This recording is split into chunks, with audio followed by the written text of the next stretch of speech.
Few films have earned the dreaded NC-17 rating, but how far is too far? For these films, the line between artistry and exploitation is a thin one. Spoilers ahead. Blonde tells the story of Marilyn Monroe, and it doesn't shy away from the darker parts of her life. There's plenty of nudity throughout the movie, but the scene that likely tipped it into NC-17 territory is one that depicts President John F. Kennedy sexually assaulting Monroe. Baby, don't be shy. Come on. That particular scene created extra controversy, as it's one of the moments in the film that isn't based in fact. Several outlets reported on this, with Glamour summing it up, saying, "There are no claims or records of JFK sexually assaulting Marilyn." The response to Blonde was heavily divided, with some calling the film exploitative and criticizing the moments, like the shocking JFK scene, in which the film took creative liberties. Director Andrew Dominik said he knew his film would strike a nerve with some viewers, but he was genuinely shocked that it ended up getting slapped with an NC-17 rating, telling Vulture, "I was surprised. I thought we'd colored inside the lines." And if you want to hear more about nude scenes that caused real-life trouble for the people who were in them, check out this video next. While Killer Joe might be best remembered for its shocking bursts of violence and brutality, the film also contains two shocking sex scenes. The first involves Dottie, played by Juno Temple, who strips down for a full frontal nude scene early on. But the second is far more disturbing, despite both characters being fully clothed. This is because Joe, played by Matthew McConaughey, humiliates Gina Gershon's character by forcing her to fillet a chicken bone while he grunts and moans with satisfaction. It might be one of the most disturbing sexual acts ever put on the screen, and it's easy to see why it helped land the movie an NC-17 rating.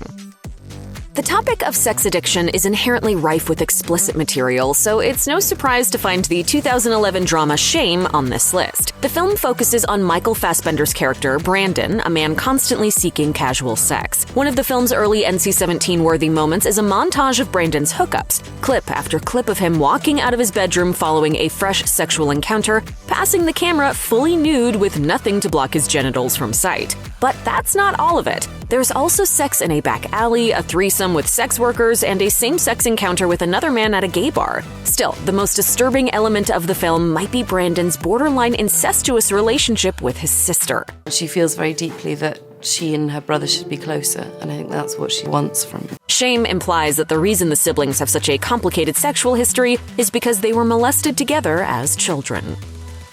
While Shame comes pretty close to incestuous content, 2003's The Dreamers basically dives headfirst into the subject. In the film, Matthew goes to Paris as an exchange student, where he meets and befriends twin siblings Isabelle and Theo. We thought you might like to move your things here. But you barely even know me. This is where we get to know you. However, when he's invited to stay with them, he discovers that the twins really do share everything. He sees them sleeping nude together and engages in sexual games with them. It's a passionate love triangle in which all three pursue each other relentlessly. The film contains explicit sexual scenes, including full frontal nudity from all three of its main actors, and a sampler of all sorts of sexual acts. Paul Verhoeven's much-maligned erotic drama Showgirls tells the story of Nomi Malone, who comes to Las Vegas with dreams of becoming a famous dancer. She starts working in a strip club and soon strikes up a rivalry with local diva Crystal Connors and a relationship with Crystal's boyfriend, Zack. As you might expect, Showgirls contains many scenes only suitable for adults, but one scene in particular pushed the movie well into NC-17 territory. Despite being the only genuinely decent person in the film, the character of Molly endures a horrific sexual assault in the film's most controversial scene. Actor Gina Rivera avoided talking about the scene and the film in general for many years, but she finally opened up about the experience during a 2020 interview with Yahoo Entertainment, saying, "When you do a scene like that, your body doesn't know it's not real. I don't know if I would have taken the movie if I had understood that."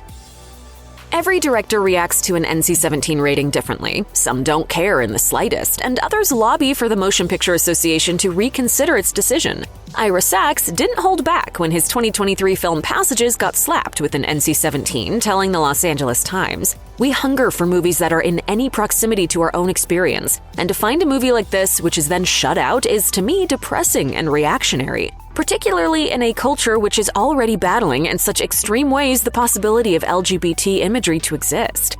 The movie's distributor managed to technically avoid the NC-17 rating by releasing Passages unrated, but that still affected the movie's reach. In Passages, a man upends his relationship with his husband after starting an affair with a woman. It's my party and my husband doesn't want to dance with me. I'll dance with you.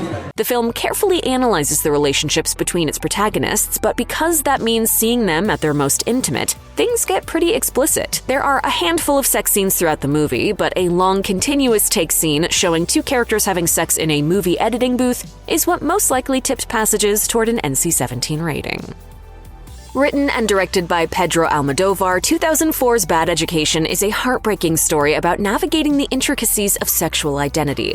The movie follows Spanish film director Enrique Godet, who reconnects with his first love, Ignacio Rodriguez, and Ignacio, now called Angel, suggests he uses a short story called The Visit as the basis for a new project.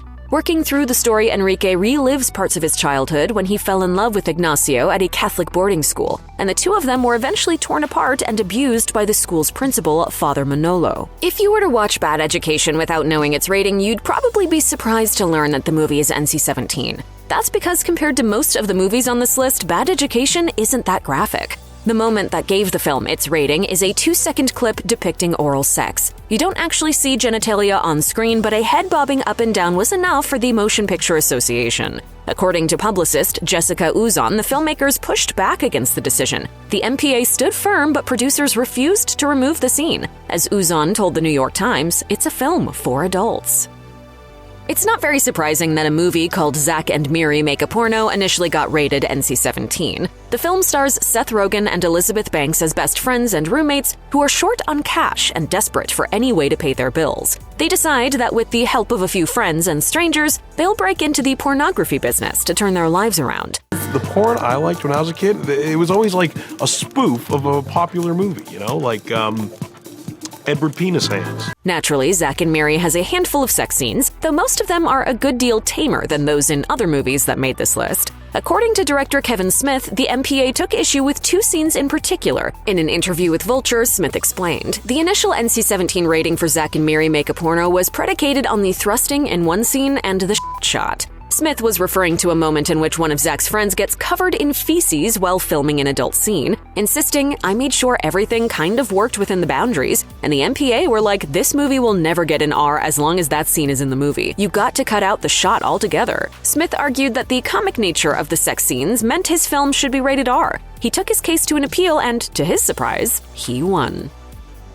No matter how many films you've seen, Blue is the Warmest Color is likely to be one of the most intensely sexual films you'll ever watch. The movie follows the passionate love affair that explodes between Emma and Adele and is filled with graphic sex scenes, to the point that the film has been the subject of some controversy. The centerpiece of Blue is the Warmest Color is a 7-minute sex scene between Adele and Emma that features all manner of different sexual acts and positions, and it was these scenes that drew some ire for the mostly well-received film. For example, Jay Hoberman of Art Info wrote, the most discomfiting thing about Blue is that it ultimately feels like a menage a trois involving the actors and the camera, staged for the benefit of the director. Elsewhere, there is a highly explicit scene of Adele pleasuring herself, a heterosexual encounter with full frontal nudity, and several other highly sexual scenes.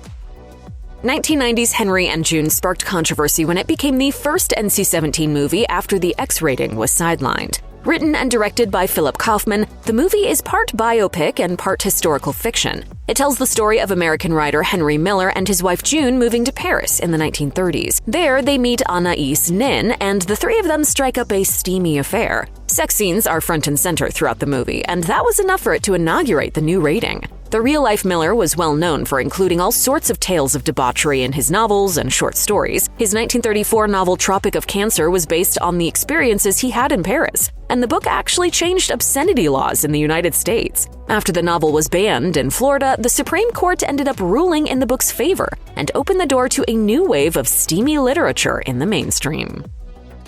We know what you're thinking. A film called Nymphomaniac is obviously going to be rated NC-17. However, that wasn't the plan from the beginning. Originally, Lars von Trier's lengthy tale about a self-diagnosed sex addict was meant to have 2 different versions. One is what exists today, and the other would have been an edited-down version that would be more in line with a typical R-rated movie. But von Trier struggled to edit the film, and in the end, the studio decided to back his true vision for the movie. It's all so exotic. So broad-minded. Nymphomaniac explores the life story of 50-year-old Joe, played by Charlotte Gainsbourg, who's discovered beaten up in an alley by a man named Seligman. He brings her home to take care of her injuries, and she starts to tell him about her many wild sexual experiences. A plethora of sex scenes and extreme close-up shots of every imaginable body part guaranteed the film's rating. While some viewers may have been turned away by the graphic nature of the film, even more were probably put off by the full movie's 4-hour runtime. It was later released in 2 parts with no MPA rating. Few films are as emotionally difficult to watch as Requiem for a Dream. This intense psychological drama from Darren Aronofsky follows 4 characters who go from being users of their respective substances to becoming desperately addicted. Purple in the morning, blue in the afternoon, orange in the evening. Its NC-17 rating comes from the lengths that the quartet goes to in hopes of getting their fix. Perhaps the most explicit moments feature Marion, who becomes a sex worker to obtain more heroin. Her story culminates with a series of lesbian sex acts as a group of businessmen jeer and holler at the participants with excitement. Elsewhere, there's a brutal scene of shock therapy, and another character has his arm amputated due to an intravenous infection that turns gangrenous. Absolutely no one gets a happy ending, and in the final sequence, all 4 curl themselves into the fetal position in hopes of escaping their horrific traumas. While Requiem for a Dream may be the least sexual of the films on this list, it might also be the best and is worth watching for anyone who can handle such extreme subject matter.